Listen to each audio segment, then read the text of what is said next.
Bonjour, je suis Didier Désiré Ebié, cadre au ministère de l'Économie, des Finances et du Développement du Burkina Faso.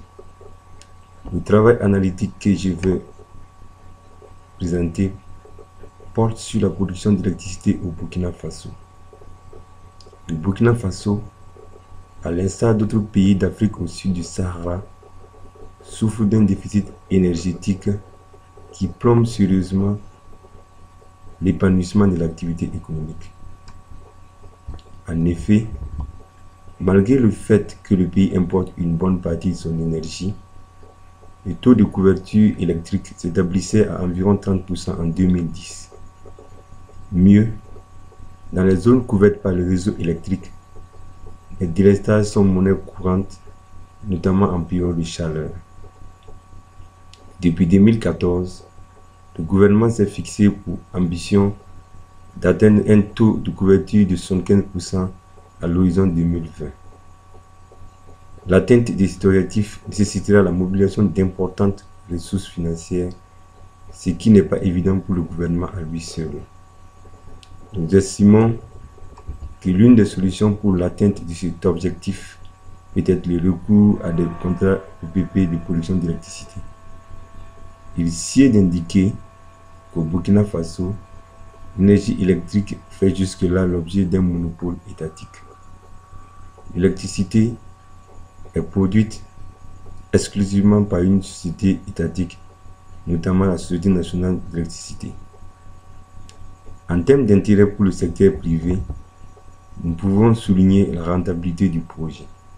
En effet, l'offre d'électricité est largement inférieure à la demande, ce qui signifie qu'une forte proportion des besoins en électricité reste non satisfaits. Par exemple, dans une enquête réalisée en 2015 auprès d'une cinquantaine d'entreprises industrielles, 40% d'entre elles ont admis faire recours au groupe électrogène en raison de l'insuffisance d'électricité. Au titre des avantages qui pourraient résulter du PPP, nous pouvons relever ce qui suit. Au niveau des techniques de production, le PPP pourrait permettre d'introduire de nouvelles techniques de production d'électricité, notamment celles basées sur les énergies renouvelables. Par exemple, la production de l'énergie solaire pourrait être introduite, le pays comptant parmi l'un des plus ensoleillés d'Afrique. Au niveau consommateur, le PPP pourrait permettre aux consommateurs de bénéficier d'un meilleur rapport qualité-prix. À titre illustratif, des projets de PPP de ce type lancés aux Émirats arabes unis ont permis d'obtenir un prix de rachat record de 0,0299 $, soit environ 18 francs CFA par kWh. Pour ce qui est de la typologie, nous conseillons au gouvernement de recourir à des PPP de type gouvernement payeur. Cela signifie que les producteurs privés devront vendre leur production à la SONABEL qui se chargera de la distribution au consommateur final. Auparavant, l'État devra veiller à la mise en place d'un cadre juridique de PPP. Ce dispositif permet d'encadrer et de définir les conditions de recours au contrat PPP. Pour augmenter les chances de réussite de ce projet PPP, le choix du partenaire et des techniques est essentiel. Le gouvernement devra veiller à ce que le processus d'appel d'offres soit bien préparé et minutieusement conduit. L'on pourra faire recours à des consultants internationaux. De même, la mise en concurrence doit être ouverte et internationale.